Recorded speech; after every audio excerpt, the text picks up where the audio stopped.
Good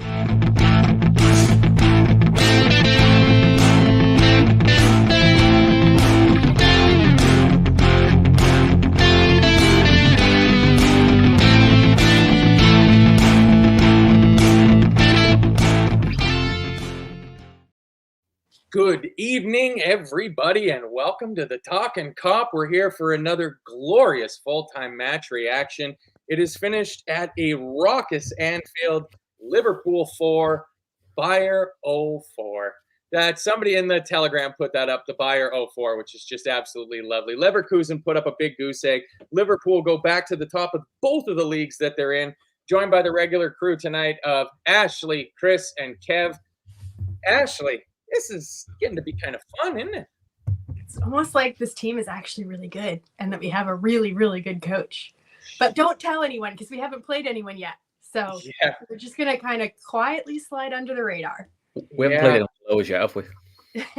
No, we're going to get to the end of the season having played 60-some games, everybody twice in the league, and we'll still not have played anybody yet. I mean, Kev, the only negative I can find from today's performance is that it might just be that the radar is picking Liverpool up loud and clear now. Yeah, that's a statement win. Everyone will have put their ears up. If they hadn't already, they know now. This team is for real. Arne Slot is the real deal. And patience is a virtue. And it was proved again tonight. You know, you can lose a game in the first 15 minutes. 100% you can. But tonight, it was literally all about getting the job done, and Anfield kicked into gear, and we reacted in such a positive way that it was outstanding. There was a second half that really you got the benefits in the second half from the groundwork that was done in the first half. If you get me, you know, it felt like one of those first half performances that grind it. You know, your flowers will come, and that's what happened. And it's not the first time we've seen this type of performance, but I think this tonight was as clinical as I've seen us this season. You know, and it wasn't a case of, you know, yeah, we got 4 goals. It was the chances that we got in front of goal, we finished. You know, we were ruthless with it, and we didn't stop. You know, it was relentless right up until the 92nd, 93rd minute. You know, so many good things to come out of that. Players will be bouncing into the Villa game on Saturday night now. I know. It's it makes me hark back to the preview show we did coming off of the last international break of looking at this block of 7 games. And with the exception of the most perfectly optimistic of Liverpool fans, this run so far has gone as good as it possibly could. Chris, let's just run through the lineups quick, and then I think we'll zip through the first half as quick as we possibly can because there's a lot to get into in the second half. But a couple of changes for Liverpool. Great to see Konate right back in, though. Yeah, it is, yeah, because it did look, we were concerned, you know, it looked like a bad one, like a dislocation or a break in his wrist. So luckily, he was all good. He was excellent today. I was pleased Jones started, because I think he's deserved his start. He probably should have started the last game anyway. So I think then, like I said, it's just been a bum fight now between Szoboszlai and McAllister. And then probably, I think we were talking about, I suppose it is rotation. I was a little surprised Nunes didn't start, because I thought actually he's played well last couple of games, but I think it was just rotation. And I assumed that the plan was for that front three to be a bit more fluid to try and pull the back three apart a bit more, you know, so give that little bit more fluidity. But yeah, absolutely fine. My mate kept his place at left back, and rightly so. Yeah, Costas Tsimikas can't have a good game without you getting just absolute pelters in the chat. I know. Listen, there's nothing better than a play you say you don't rate and they're brilliant. Sound. I can live with that. I'm happy with that. I'm not one of these fans who has to be proven wrong, has to be proven right, and you know won't give players credit when they play well. He's been really good this season. Every game he's played so far, he's been really good. Can't fault him. So you know, that's really all you can ask for out of anybody that comes on and talks about Liverpool is that you know you're willing and able to put your hand up and go like, "Whew, had that one wrong." So like for instance, Manuel Ugarte, I am so happy we went nowhere close to that guy because he is He is not what we need. Let's just put it that way.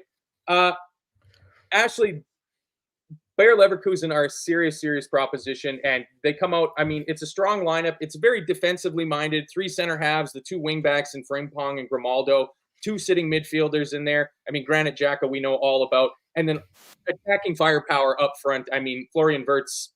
The world knows about Florian Wirtz now, don't they? So to get that result and that performance that we had, especially second half against a team with the caliber and the pedigree of Xabi Alonso, Bayer Leverkusen, it stands us in good stead. Absolutely. And I mean, I think the first half just felt like both teams feeling each other out. Like we messaged each other a couple of times just saying it felt very evenly matched the first half. It was just sort of like a little jab here, a little jab there, but neither team really taking the game by the scruff of the neck. And I think that that's kind of becoming Slot's signature thing where, the first half of games really is let's feel them out tactically. And then second half, let's really go at them with exactly the right tactics for that team. And I'm obviously oversimplifying it. But it was very enjoyable to watch. I think there were a lot of people that were a little nervous the first half, but I actually felt like we were in very good control there. Yeah, I saw it kind of the same way. I mean, it's cagey was kind of the word, knife's edge, finely poised, all the cliches that you want to throw out about at halftime. But Kev, one of the things that I really liked from the first half was the work that Ibu Konate was doing up against Victor Boniface. He's a unit of a center forward and quite mobile too. Like he's not just that stationary kind of Chris Wood type big man up front. He's willing to drift left and right. And I thought Ibu Konate was rather tasked with the job of making sure that he wasn't doing too much damage. Yeah, look, Boniface is a top-notch striker. Really came to prominence in Leverkusen last season. You saw how much he likes drifting out onto the wing. If the ball is over with Frimpong, he's always looking to make that run across, either for the ball in the air or across the face. And Ibu Konate tonight was an absolute beast. He was... We'll talk about him at the end, no doubt. But yeah, he was ridiculously good, and he had to be. And in fairness, he wasn't the only one. Right across the back line, we were outstanding. The only time that we really got caught was when Frimpong got the ball in the back of the net, but the handball was flagged up pretty quickly.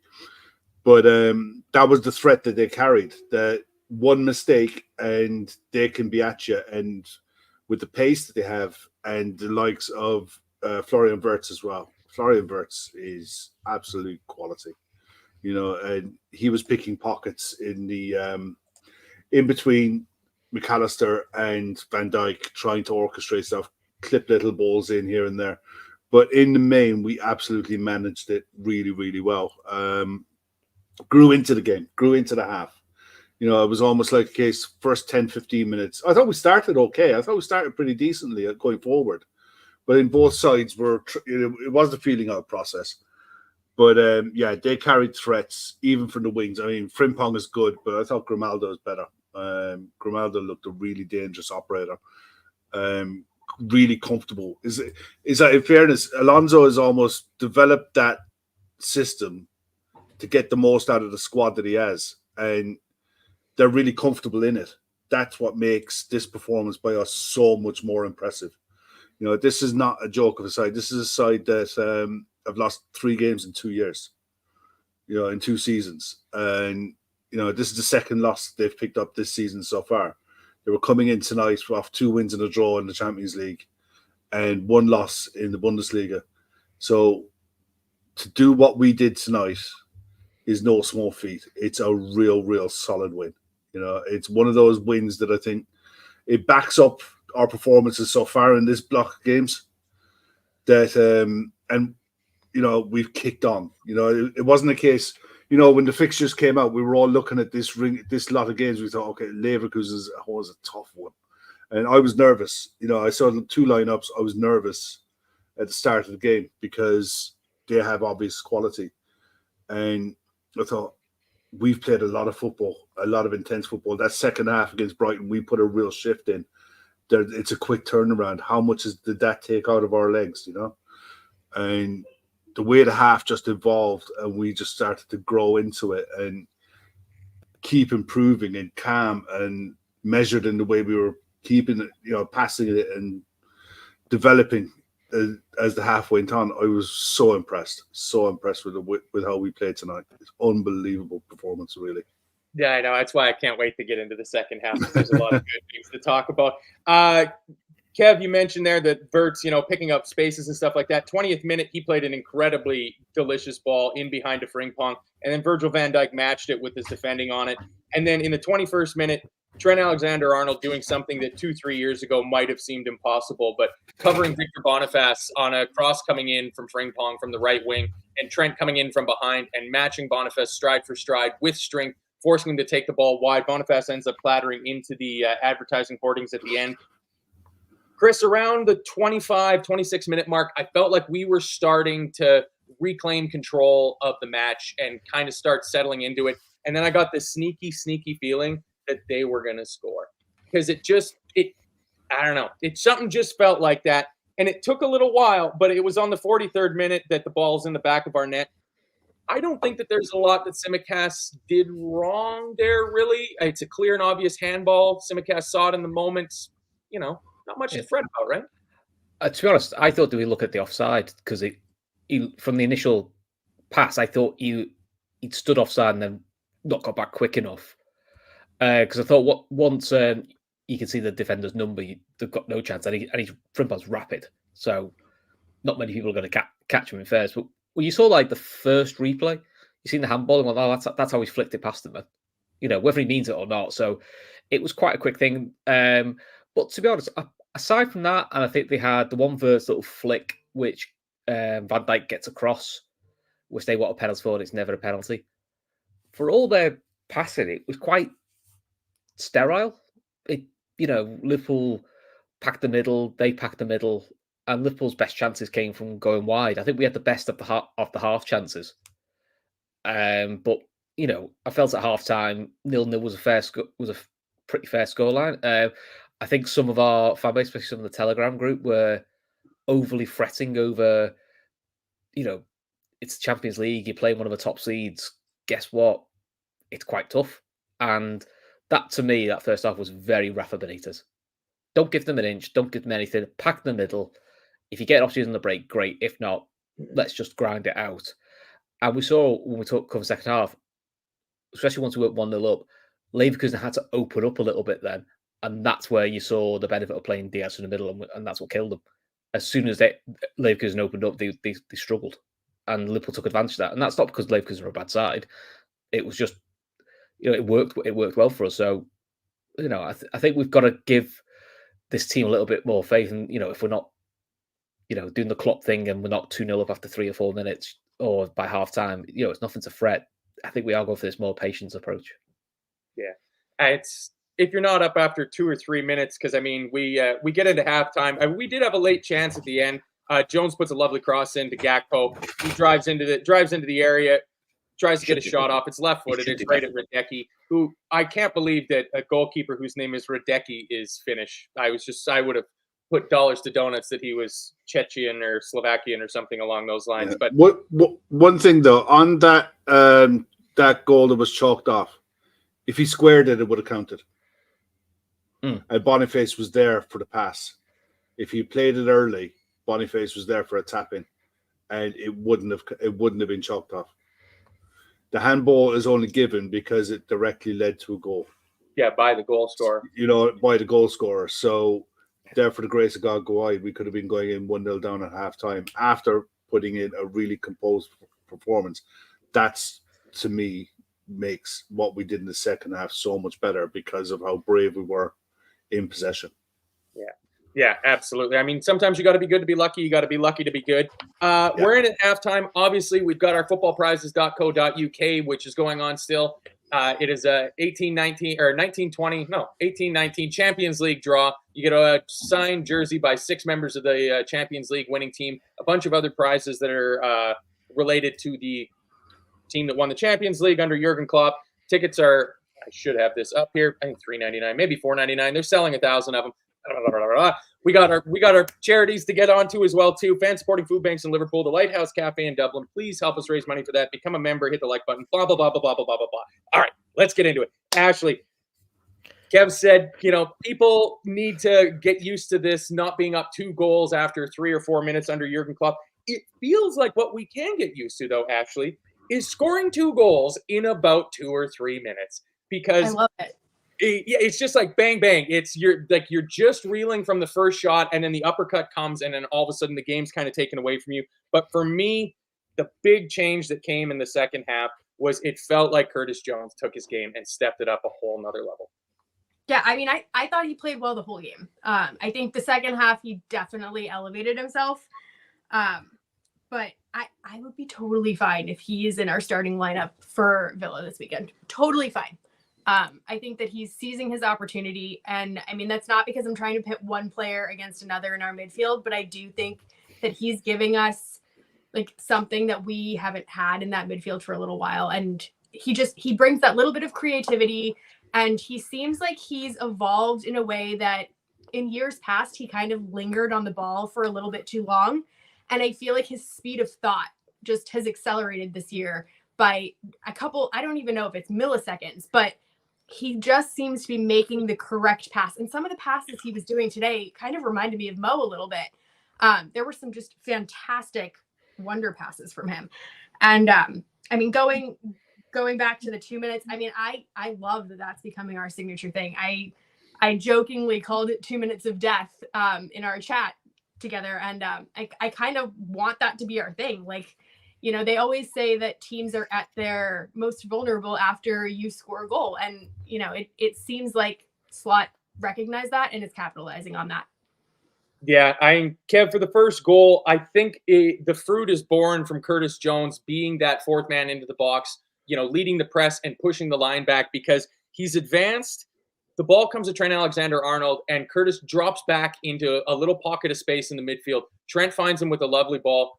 He pivots. He gets his head up. He sees the run that Lucho's about to make, and it is an inch-perfect through ball. And I guess we know now that Luis Diaz was just getting started, but that's a top finish.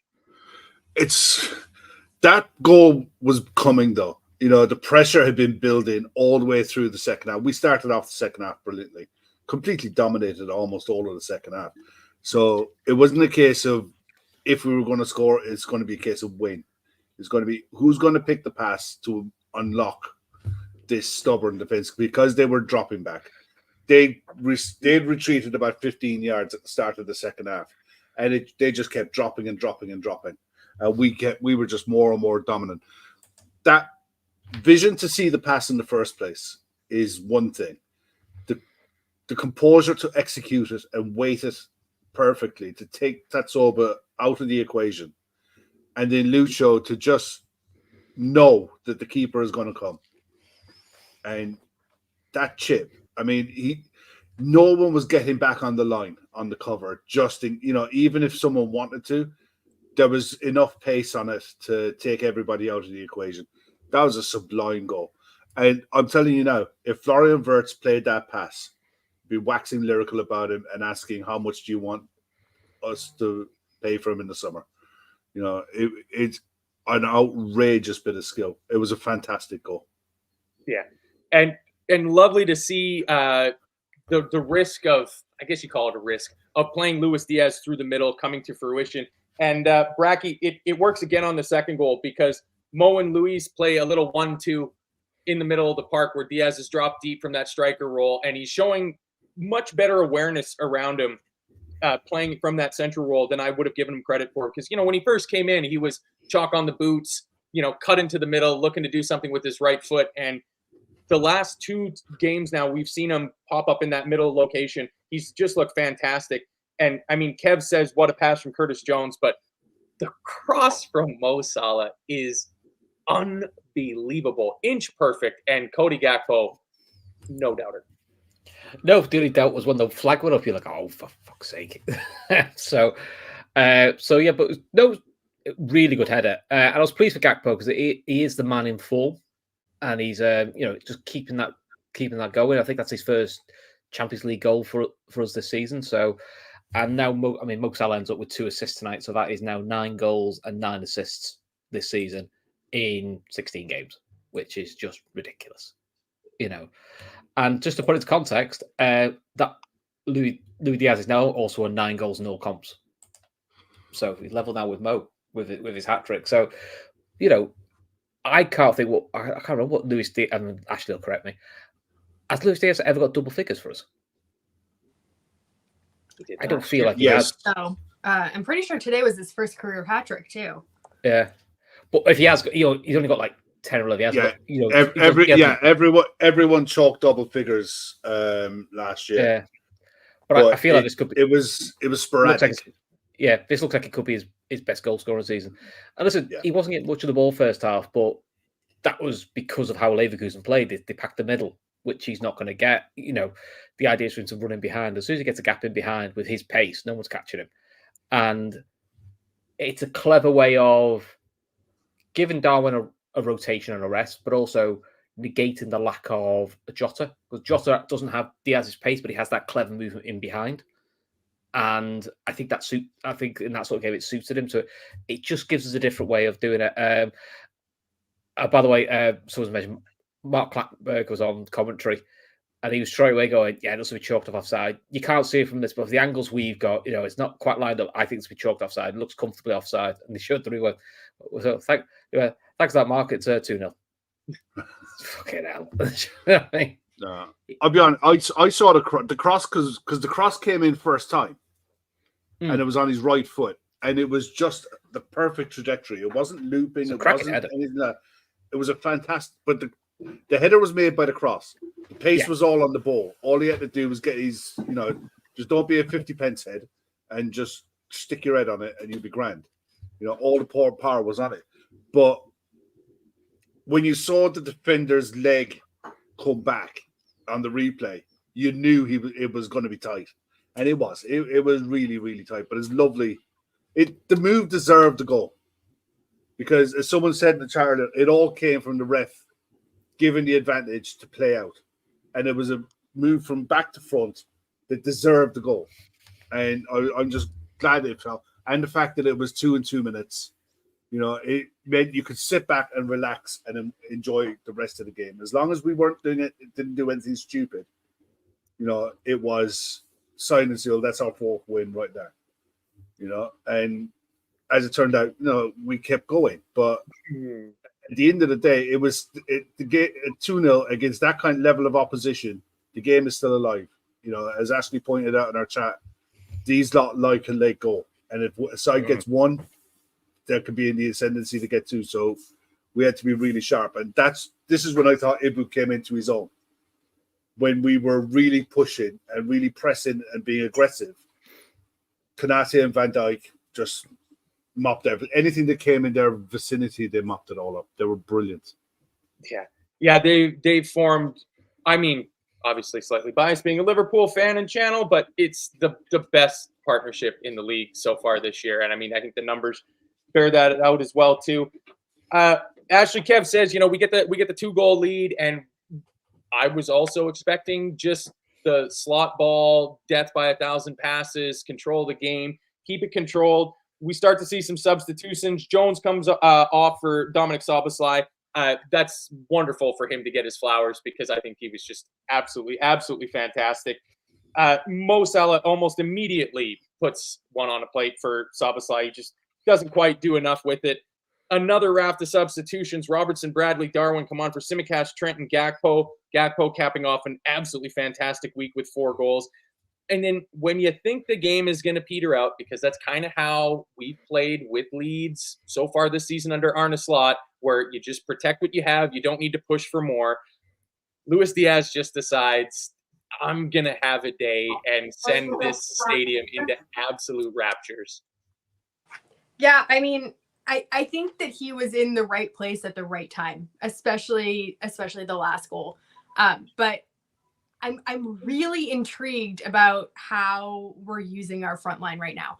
I think that putting Gakpo exclusively on the left was very interesting. I think it was very telling today that, again, Slot could have put Gakpo through the middle like Klopp did, and he chose not to. And I actually think we saw what Diaz can do in the middle, and he can kind of play that Bobby Firmino tap-in role that we haven't really had.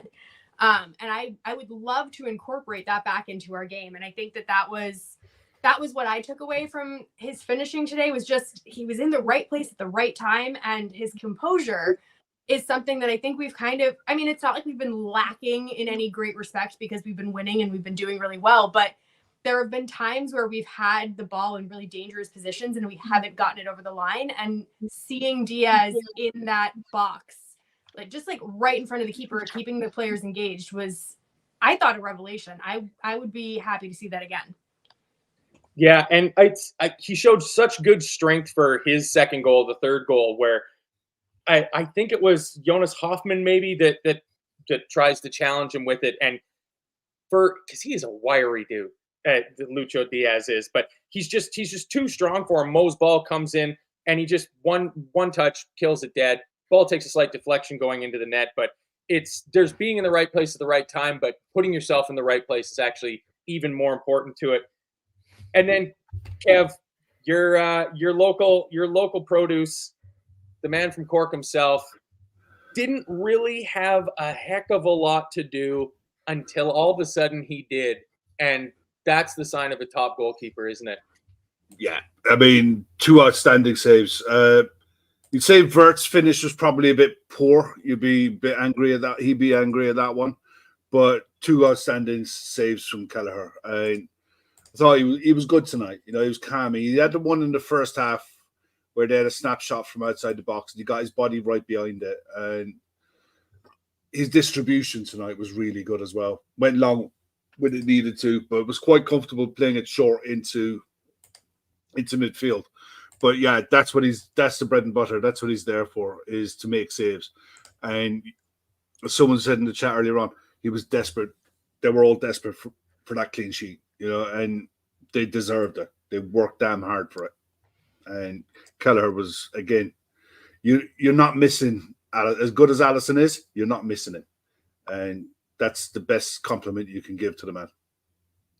Yeah. It's you do kind of forget for a moment, and it's so unfortunate, because A, he's the best keeper I've ever seen play for Liverpool, and B, he's just so damn handsome. But it's just easy to forget that we are, in fact, missing our number one goalkeeper, because you can't ask for anything more from Caoimhín Kelleher. Chris, Darwin Núñez comes on, and he seemed like he was bound and determined to score a goal while also being completely incapable of actually scoring a goal. Yeah, it didn't quite fall for him, but I thought Darwin did fine when he came on.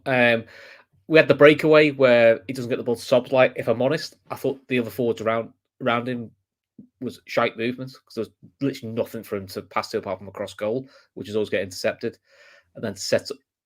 I think he gets the assist for the hat trick goal, but he's taking a shot, and it just falls to Lucho, and he takes a nice touch and finishes it. But listen, that's what at the moment we've only got 4 forwards, so as Kev says, you've got to rotate them, and you've got to be fair to the manager.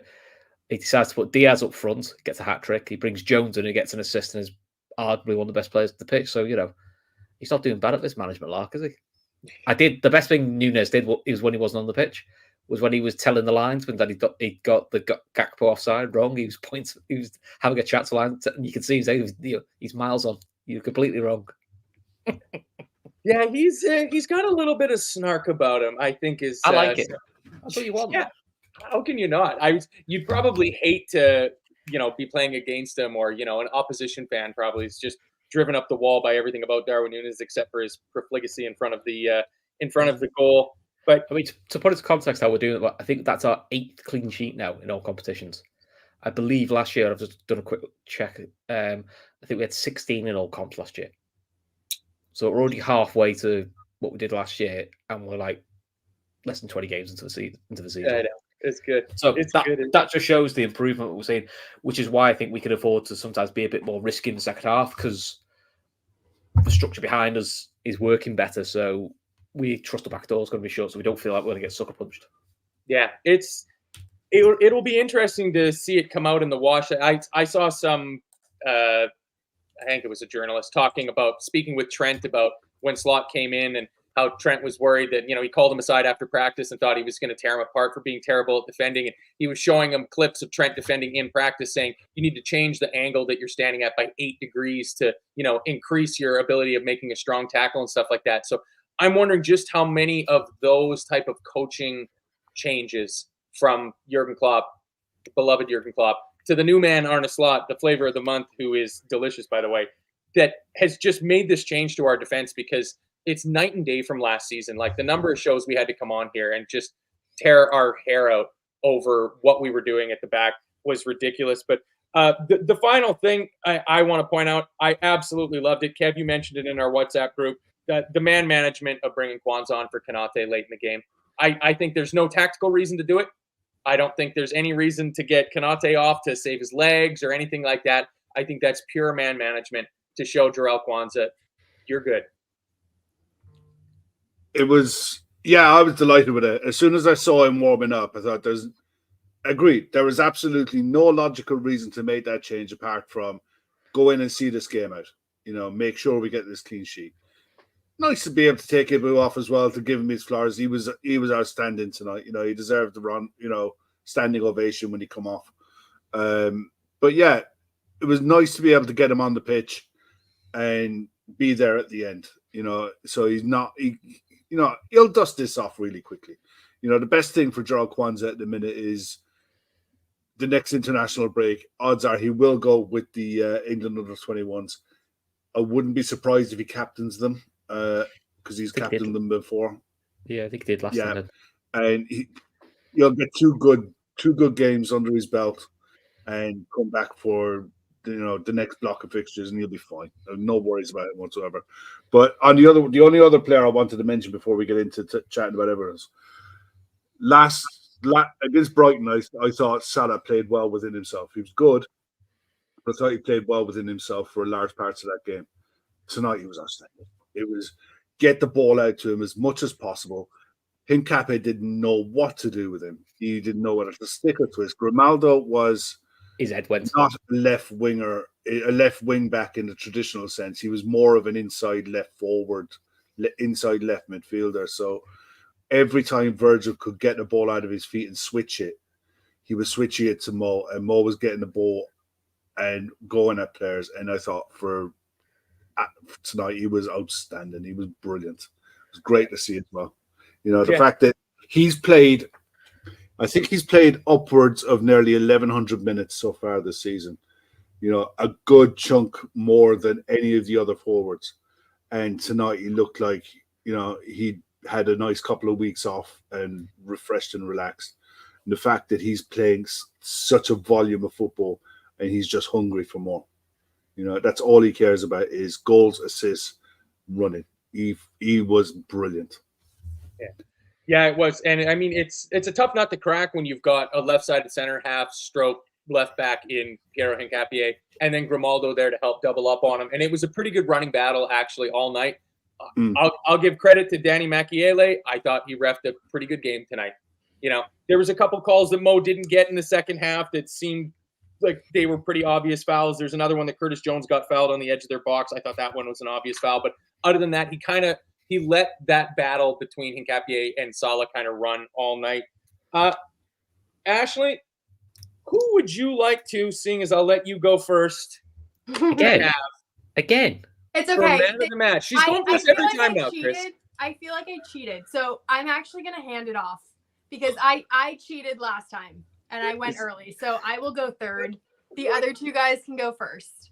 What about me? Apparently I can't go. Okay. You're the host. Yeah, apparently I don't even get a say. Chris, fine. You get the honors. Who would you like to name first as man of the match? I'll go for the open goal. I'll go for Lucho. Just guy gets a hat trick. It's a bit of an easy one, isn't it? Yeah, I'll go Lucho. But I honorary mention to Jones and Konate. I thought they were excellent as well. Yeah. It's comment from Herschel Benting saying, please, can we put some respect on our Liverpool supporters in that stadium? They were majestic. If Luis Diaz can just keep putting in performances and picking up the goals to just keep that song going. I said it after the last show. It just Just let it go and let it go. So I can't even imagine what it was like in there in that final 10, 15 minutes when he scores and then scores again and makes it a hat trick. And the song is just rolling and rolling and rolling. Kev, thoughts on Diaz? Do you have anybody else to put forward?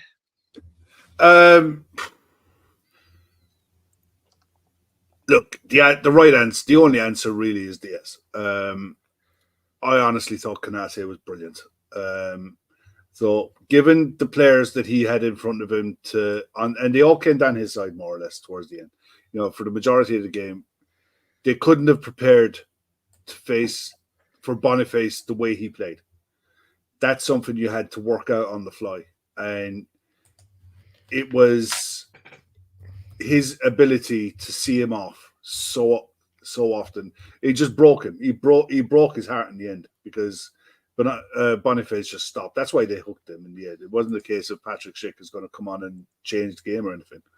Konate just fucking broke him. And for me, I have no problem giving him his flowers tonight. Well, there you go. And Ashley, because of your own generosity. I'm going to go with Jones. I think that, he needs to have more children because ever since he became a father, I feel like he has gone up a level, and maybe that's just the confidence that he's feeling and whatnot. But the more that we see him in the midfield at this point with this form, the better. Yeah, he's kind of reaching that undroppable sort of form that you see on it because he was just absolutely excellent. I think they're all very, very good, very, very good shouts. Clearly, you don't score a lot of hat tricks and not get your man of the match. I would give a couple other honorable mentions. Again, Virgil van Dijk he's just Virgil van Dijk. Yeah, that's it. He made a couple of blocks in the game. They had one where they had an overload on our left side of our box, and he gets over. He throws a block, and I think it was against Frimpong. Might have been against Verts. Yeah, the one he takes right in the ear. He takes another one right in the face. Like, it's just he's so commanding and so calming, and he covers so much ground, even just with his reputation and his aura, that it gives Ibou Konate the space to be darting into midfield to close down Boniface that's trying to stop, drop short and pick the ball up and whatnot. I also thought it was an extremely tidy game from Ryan Gravenberch again. I didn't think he had the best game against Brighton, but today he had a couple of those little shimmy drops of the shoulders where he just picks the ball up and just slices through the midfield. And with him and Jones both playing like that, and as good as Jones was playing in that Szoboszlai position, that 10 position, the advanced one, I do think I want to see him more playing beside Gravenberch because they both have that ability to get the ball, to either absorb pressure like Jones does, where it feels like, because everybody beats him with the stick of, he holds on to the ball for too long. One of the things about holding on to the ball for too long is that you're not losing the ball. So yeah, he is holding on to the ball for too long, but he very rarely loses the ball when he is holding on to it and then spins us around and drives us forward. And Gravenberch, he just makes the pressure miss him. He just has this ability to make whatever defensive pressure is coming around him to absolutely miss him. Jones is better at drawing fouls as well. Yeah, so that's when you don't mind if he holds the ball too long because he gets the foul. I think in his early days that was probably what was catching him out, which was when he was getting caught on the ball, he wasn't winning the free kicks that put under pressure. Whereas now he's a bit cuter with it, so which then gives him a chance to rebuild. His body positioning is brilliant. The other thing about Curtis Jones tonight, from the front, he won 4 out of 5 ground duels. So when he was getting in and around the ball to win it back, he was a problem. He's growing into his body now. His early career was hampered by injuries and growing pains, very similar to Gerrard with his back problems. And it seemed like every time he would get ahead of steam, he'd pick up a knock and it would knock him back. And we're starting to see now the Curtis Jones that we all hoped was in there, and the confidence and, the arrogance of the player, because you have to have an arrogance to be able to play. If you're a local lad, you have to have a bit of arrogance about you as well. And he's got that, and then to be able to back it up with the quality.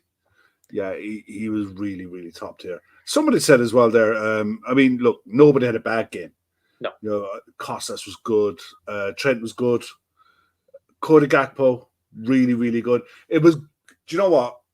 the versatility of Luis Diaz, allowing Gakpo to be able to stay wide and to play off that wing and be comfortable going either way is such an asset. And it's like you've got two players who can do it, but I think I much preferred seeing Gakpo staying on the left and Diaz because of his strength and his ability to drop in, take the ball, play a quick pass, play a quick 1-2, and move onto the play. I think he's probably better suited to the way this version of Liverpool is playing as a false nine, as an option if needed.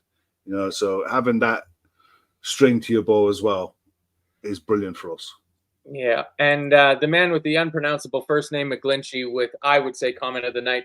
The fireworks in the first never let up, but once they finished, they entered Anfield because, yeah, it was a massive, massive sea change from first half to second half. And unlike against Brighton on the weekend, we didn't play piss poor in the first half. We played decent in the first half. We just stepped it up a level that they couldn't compete with. There's some quotes that Ashley's got for us here. Where did it go? I literally just had it. I bombarded you with that. That's okay. That's okay. I can handle this stuff. I just wanted to find the one about Van Dijk because he was one of my mentions for man of the match. Arne Slot talking about VVD says, what I liked a lot, Virgil sometimes, especially after the Euros, he got criticized for not stepping into the midfield. I would advise everyone to look at this game. He was constantly stepping into the midfield. And that's something that I pointed out on a fair number of shows, is that both him and Konate seem to have been given a lot of license to just step up 10, 15 yards and try to cut that ball out in there. More quotes from Arnie. Says, we took more risks second half. We weren't afraid to go 1v1. We said at halftime, just take the risk. Because they played without a 9, they had a lot of possession, but they weren't a goal threat, in my opinion. Ouch. Right. Yeah, he's not wrong. Arne Slot goes on to say, Curtis Jones played an incredible pass, and you saw the speed of Lucho. The pass was just as good as the goal, in my opinion. On Cork's own, Quaveen Kelleher, he says, we only needed him 3-4 minutes before the end. Till then, we defended really well. We were comfortable. Whether it's Allison or Quaveen, when we need them, they show up. Ryan Gravenberch on some media duty after the game says, we did really good. We played with more intensity. We scored 4. Really happy tonight. Just some nice fun stats. Luis Diaz is only the second Colombian player to score a hat-trick in the Champions League after Faustino Asprilla for Newcastle against Barcelona in 1997. It's also the first time Leverkusen has conceded 4 or more goals in the Champions League away match since September 2013 against Manchester United. It was also our first goal in the Champions League in 2 years. Was that Mo against Rangers, the last one? Yes. Yes, yeah, it would have been. Ryan Gravenberch on Curtis Jones. He says, even I didn't see the pass. Curtis is a really good player. It's a slight understatement. Slot on if Diaz can play up front again. Yes, it could happen, but it depends who is available. Last season, I think it was more Cody who played as a 9. That is also a possibility. On Diaz, Slot goes on to say, I only have 4 attackers available at the moment. Darwin started to play a bit more, but with this fixture list, it is impossible to play them all. Continues, not only do people in Colombia love Lucho, the fans of Liverpool love him as well. I heard them sing his song a lot, and the manager loves him a lot. Lucho, for me, is a starter. Managers change their game plan when they come to Anfield. We saw that today. I've never seen Boniface play from the left. They played without a 9. That's why they overloaded the midfield. Just the stuff this man says in the post-match press conferences, it is like he's throwing shade. It's illuminating to what's going on behind the scenes. Like, Ashley, for the resident quote hound of the channel, it has to be just pure gold for you. It's great. And there was an interview he did recently where he talked about speaking to the media, and he talked about how people have been criticizing him for giving too much away. And it was actually really illuminating to hear him speak about that. He said the things that he gives away are just tiny little nuggets that every other manager would know. And that he's not actually giving anything away in terms of tactics that's going to cause a threat. But he was saying that maybe it's just looked at that way because there aren't any managers that actually do that. There aren't any managers that are this transparent. And I think that we're seeing that, we're appreciating that. And I don't know, like, it's nice for him to speak to the public as if they have an idea about what the hell is going on a football pitch. I almost said soccer because got yourself fried. there. Yeah. I did. My brain is fried. Instant ban that. But no, it's very refreshing to see him talk in a way that it just feels like he's talking to an intelligent audience. And I genuinely think that the fans of this club are quite intelligent and can understand what he's saying. So I love it. I hope that other people love it. And I think that it's creating sort of a bond and something unique. I think when we go back to the summer and we were talking about Slot, we were saying the one thing that we didn't want him to do was just be a clone of Klopp. We wanted him to kind of have his own personality and also just for that to develop organically. And I think that that's something that we're really seeing. We're seeing his personality just like come out by degrees every single week. And it's fantastic. I think that I'm personally becoming more and more like just connected to him as a coach. And I think that that was something that I had a really hard time imagining when Klopp left. I was really hesitant to become connected to him, but I think that he's just doing a really good job of endearing fans to him. Yeah, it's in such a genuine way. Like there's nothing about him that reeks of pretenses or putting on airs or anything like that. Chris, there's another shout for man of the match actually from Scouser Pete. It is Amarim is his man of the match for giving false hope to those sad, pathetic cretins at the other end of the East Lancs Road. That is a big result for Manchester United today, beating Man City in the Champions League. It is. Well, it's close. I'll get to it this season. And I'll say Garmack saying it's the first time in 6.5 years City have lost 3 games back to back. Is that pre-Pep? Does that predate Pep, or has Guardiola lost 3 in a row for him? I'm not sure. I think that would have been Pep. So it doesn't happen very often, put it that way. But I mean, obviously they got injuries because they were playing a young lad at centre back, even though they had Ake and Walker on the bench. Yeah, who he didn't bring on. Yeah, that's that kid at the back. I'm sure it's pronounced Poussey, but that's a tough one. It's Simpson Poussey. Another quote from Ashley that is not Liverpool related, but wink, wink, nudge, nudge, from Bernardo Silva. We're in a bit of a dark place right now, and everything looks to be going in the wrong way. Kev, on a scale of 0 to 0, how much sympathy do you have for Manchester City Football Club? Yeah, they can build a bridge and get over it. I mean, look, they're looking at this tonight as saying, look, and you can see, everyone can see that their squad is thin. We've said this for the last couple of windows, and yeah, they're struggling at the minute, and they're good, welcome to reality. But the truth is, they're 6th in the table. They'll qualify. No problem. And the second in the Premier League, it's hardly dark. It's hard. It's hardly a crisis, but it's very telling how much of a miss Rodri is today. They're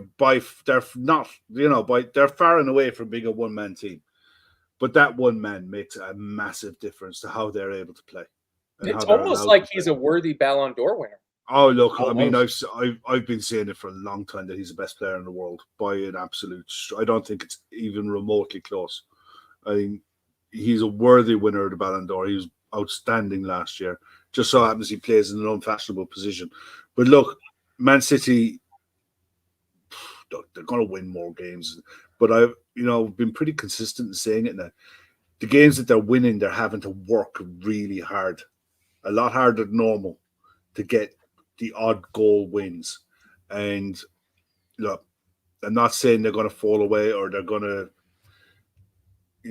they're not going to kick into gear, but I'm still waiting for them for their season to start and to spark. And there's no signs of it doing it yet. And without Rodri or Kevin De Bruyne, they look devoid of quality in the middle of the park. And no matter how, the longer that carries on, the harder it's going to be for them as the season rolls on, because it's not so much sides will fear them or less or anything like that, but I think sides will quite happily sit in knowing that they will give up chances. They have been giving up chances. I mean, tonight, scoreline says 4-1, but there's 2 penalties in that, and they missed a penalty as well.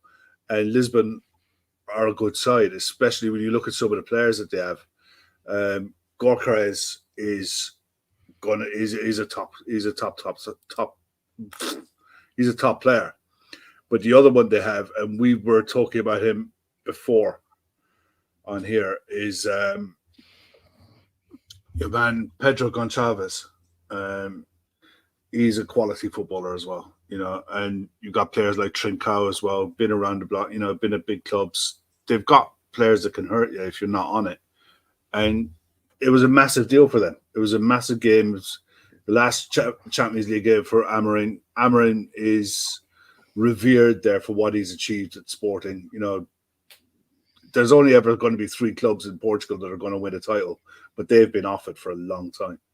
And he brought massive success to them. So him leaving is a big deal. So the players, you can tell from a performance like they put in tonight how much they revere him.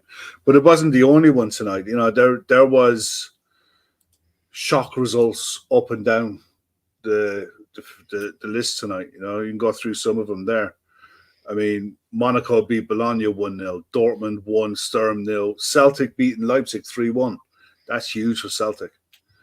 Lille, Juventus 1-1. But the biggest one of the night really is Madrid losing at home 3-1 to AC Milan.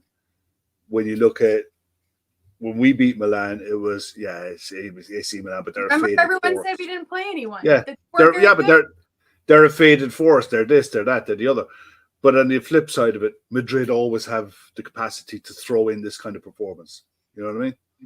Especially in the group stages in the early rounds of the Champions League, they always tend to horse in. This is their second time doing it. They're going to have to catch up eventually. Yeah. The table is starting to make interesting reading now at the minute. We've only conceded 1 goal in 4 games. I think a lot of sides across Europe are going to be sitting up and taking notice of what we might be able to do this season. Yeah, it's and now Chris, the ball's back in Aston Villa's court for tomorrow's round of Champions League matches because they are the only team that could knock us off of our place at the top of the Champions League table. They'd need to win by 4 clear goals. I believe so. Yeah, they got Club Brugge away, haven't they? So Mignolet masterclass. Yeah, could be. I mean, that's a winnable tie, but I don't know. They did tire quite a bit away at Tottenham, so doing 3 aways back to back is tough. I know we've had to do it. Yeah, City have just come out of 3 aways back to back. That's going to be tough. That's going to be a tough one for them. I think they'll win, but I don't think they'll win 4-0. So there could be Villa and Liverpool top. I think now Liverpool probably need 4 points from the last 4 games. I think they have 4 points in the last 4 games. That's 16. I think we've all been working on the idea that 16 is enough to get you top 8. Yeah. So it's nice now we're in a position where we can look and go, the Madrid game now isn't be all end all for us. It be, not saying I want to lose. It's important for them. It is to them though. But for them, it's crucial, which could play to your advantage. Mm-hmm, it can also make them very dangerous. But we could. I'm not saying not counting chicks, but you could be in a position by Christmas going, that's your box till March. Thanks very much. We can give some people experience of European Champions League nights. Use that B list. Yeah. So who could be the next Nat Phillips and do an amazing drag back? Yeah. Well, at the minute, Real Madrid are in 17th. Yeah. 6 points. Yeah. Played 4, 6 points, scored 9, conceded 7. But you look down further from there, Atletico Madrid are struggling. Mm-hmm. Girona struggling. Bayern Munich are in 25th.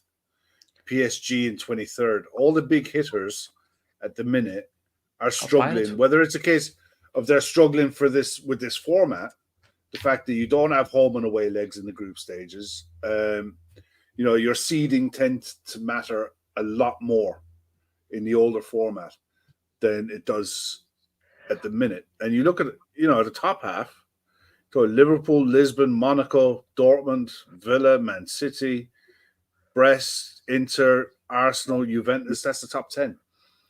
It's like, remember we got seeded into the group of death too. Yeah. Oh yeah. I mean, none of our fixtures, when you look at them on paper, I honestly think tonight was the hardest fixture on paper of the Champions League that we've played so far, and we've just handled all of them so well. We've been really, really good, and it's no problem saying that. It's not. I'm not waiting for a bump in the road. At the minute, we're we are one of the best sides in Europe. No doubt in my mind now. Yeah, and Tarek S is asking if the top 8 gets seeded for the Swiss system, so first always gets the lowest rank. That is my understanding of it. I believe that is the way it goes, that the top 8 get a bye, and then 9 through 24 have their playoff, and then whoever comes through those playoff games, they're then seeded based on where they finished in the league model, and you'll go 1-16, 2-15, 3-14, so on and so forth. So it isn't exactly anymore like there's dead rubbers that like there's one thing. I mean, I'll keep my full feelings on the new Champions League system, to myself until we've had at least a full season of it, because, no sense giving opinions on something that you haven't actually seen the full version of it yet. But that's one thing about it that is quite nice, is that there are no dead rubber games, that we could get to match day 8 and it could be, well, if we win, we finish as the number 1 seed in the Champions League, which means that we'll play the 16th seed. And that could be better. It could be worse. You never know, Chris. There's a lot up in the air, and there's going to be a lot of amateur mathematicians doing a lot of number crunching come game week 6 and 7. Well, you look someone like a Celtic in the old Champions League. I think they've lost 2. You're probably almost there in last chance saloon, and that's when you start seeing teams like Celtic going, this is where we start rotating guys, because we're not going to do it in Europe, so we just may as well focus on the league and try and requalify. Whereas now they're looking, going, God, I could lose the first 3, 4, but actually I could still qualify through the playoffs. So it means every team is, probably going into every game now with a chance. Whereas you tended to know with the old Champions League format, when there was like 2-3 games to go, if you qualified, both teams were like just playing fringe squads, and they were like meaningless games. It's got rid of that element. That's probably a positive of the new system. If you're 4 games in the old format and you've won all 4 games, your last 2 games you're playing the kids. Yeah. Your last 2 games because you're through and you're top of your group. Unless whoever's behind you has mirrored your results or are close to you, and you got to play them. I'm liking this one. I got to be honest, because at the minute there is everything on. There's something on everything. Everyone's got something to play for, and it's wide open. But at this point as well, if you do lose a game or even lose 2, it doesn't feel like the end of the world. It's not the end of the world. Okay, we're out. Because you're still going, well, if we get to 12 points, that's probably enough for a playoff. So you're still in Europe till at least February. Yeah. And that's the way you're looking at it. Nice. And just a quick update. We are 80,691 minutes away from the transfer window opening. So, everybody make sure that you've got all your... That's just Brian O'Sullivan. That's his job. Ashley gets quotes. Chris steals Man of the Match awards. And Brian O'Sullivan tells us how many minutes until the window opens or close. It's as simple as that. But I also wind up as well. I don't just steal quotes. Oh. Yeah. Just before the show, somebody has to go by Chris's house and just give him a little twist, and then and Kev is grumpy. But you know who's not grumpy, Brian O'Sullivan? Your cows, because they've had a nice toweling down, but also all of us here in the glorious fandom that is Liverpool Football Club. It's just keep it rolling. I mean, Ashley, you got anything else to say before we go? We got another match coming up on Saturday, and then thank goodness another international break. Boy, I really did miss international football. Yeah, as if we haven't had enough of those. But I mean, just enjoy it. Like Gav has said, just have a good time. I feel like so often we've gotten into these title races and we've felt like the world is like closing in and we don't get to enjoy it. Just enjoy it. Like it's like a free hit. It's fantastic. So I'm just going to enjoy it for as long as it goes on. Yeah. And Chris, Paul Giovanni's pointing out that you're also enjoy a little bit of amateur Twitter trolling, which is... Oh, I see. I like the transfer window in January because I then start retweeting all the random Twitter accounts that contradict themselves and ask them which one's true, and they never respond. But I'll be honest, it's hours of fun because it's the internet. It's not real, and people like to be self-important by literally making up being ITKs. It's so funny. Honestly, it just have a field day, just have fun winding ITK accounts up. It's brilliant. 40 years ago, you would have just been throwing a ball against the wall for hours and hours and hours on your own. Now I guess why I don't random people on the internet. It's brilliant. Absolutely brilliant. Yeah, Tom Boland's pointing out there's a new cop chant. We all love Brian's cows. We all love Brian's cows. Kev, anything else before we go? Oh, actually, I'm going to zip back to you. Chris, good result on the weekend for the women. Yeah, second win of the season. So up to 5th now. So it's been a up and down season. It's been 1 loss, 2 wins, and the rest have been just a lot of disappointing draws. But no, we're now undefeated in 8 away games, which is decent. And we've got a nice easy game at the weekend. Chelsea at home, so who literally just smashed Everton 5-0 and didn't get out of second gear. So that's good. Yeah. That's gonna be a fun Sunday afternoon for me and my daughter watching Chelsea. Yeah. Do you know what? When you're watching Chelsea women, you just sit there and just go and watch them because they're that good. Oh, they're that good. Players. Yeah, they're that good that you just go there and you're like, yeah. You know what? It's great that they're playing against these teams. I mean, to be fair, we've actually won our last 2 home games against Chelsea. Not to jinx it, but There you go. See, have a little bit of confidence, Chris. Have a little bit of confidence. Kev, anything else before we get out of here?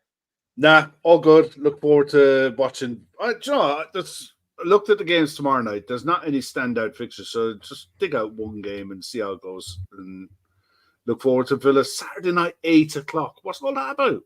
That's okay. I got to make an emergency cross-country road trip in the next 2 days, and I might just get back in time for what for me is a 2 p.m. start. So I'm loving that late start on Saturday. It is a strange. I'll definitely watch Inter Arsenal.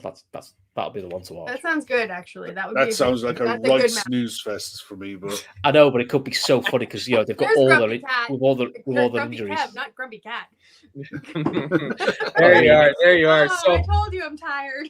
Yes. Thank you, everybody, for joining us. It has been another glorious day of watching, supporting, and commenting on the Reds. We've gone to and from Anfield once again. A 4-0 victory.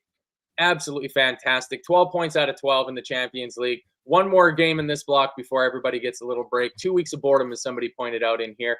I'm going to go for tacos tonight because there's absolutely nothing else happening anywhere in the world tonight, so don't even worry about it. Turn your notifications off, people. Not for this. I just mean for the general world. But we'll see you after the next show. Adios.